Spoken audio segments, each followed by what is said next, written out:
In today's video, I will be putting some extra money towards credit cards. Let's get right into it. If you do not know, I have 7 credit cards. 2 of them are already paid off. 5 of them I still have a balance on. And my overall goal is to become debt free. I said I wanted to become debt free by age 40. I'm 40 now, and I just added on to my debt by purchasing this house.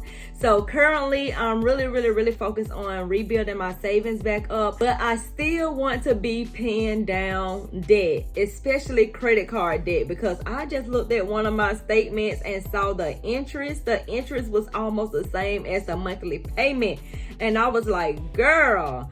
So in today's video, I'm gonna be actually logging into each one of my credit card accounts, and I'm gonna be sending some extra money towards there, and hopefully before the end of the month I can actually send some more money there. So because I have money left over from my budget from last month, I have a little bit of extra money that I can actually send towards these credit cards. So let's go ahead and log into the first ones, which are my Capital One. Now I have 3 Capital One credit cards. So I'm gonna go ahead and log into Capital One, and we're gonna be focusing on each one of these credit cards, sending a little bit of extra money along with making minimum payments still. So the first one is Capital One Spark, and last month I put $34 towards this credit card.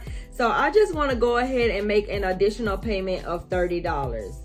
So $30 there to Capital One Spark. Next credit card is Capital One Quicksilver. $33 is actually scheduled to come out of my account, but I'm gonna go ahead and just double that and just make $66. And I'm gonna go ahead and make a payment. So $66 have been paid to the Quicksilver credit card.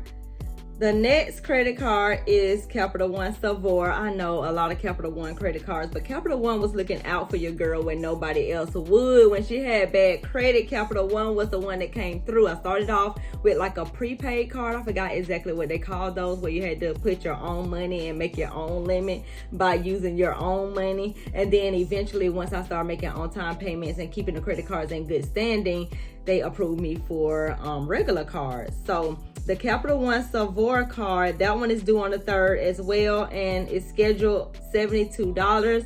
So we're gonna go ahead and double that one as well, and that will be $144. So there we have it, $144 to the Capital One Savor card.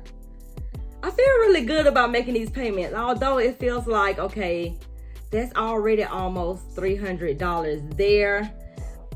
I got 2 more credit cards I gotta make payments, and I'm trying to really double these payments. So it's like, I only have like $1,000 that I'm rolling over from last month, but I don't want to use it all on paying off credit cards or paying down credit cards. So I'm gonna see what the Discover credit card one is, and hopefully I can double that payment as well. If not, I'll just send whatever I could, because I still want to be able to leave at least $500 in my checking account just in case something was to happen and I don't have to actually go in my savings for it.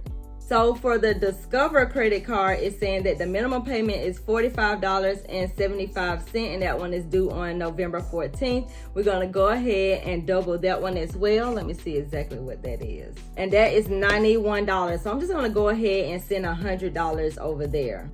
So $100 was actually sent to the Discover credit card, which I'm excited about to get this limit down.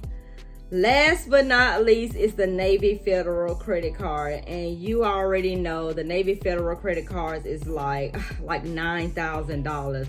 So that one is like my bigger balance. I do share that credit card with someone else, and we just split the payment out of the joint account that I send the $1,500 out of.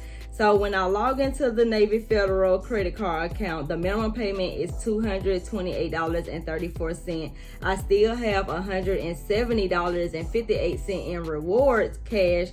I may just go ahead and send the $170.58 and still make the minimum payment.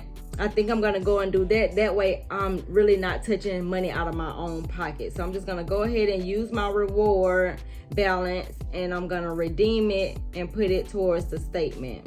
So it don't necessarily show you that it actually came on there, but I did send the money towards the car, and then I'm also still gonna make the $200 and something payment, which is basically split in half because it comes out of a joint account with the bills and expenses.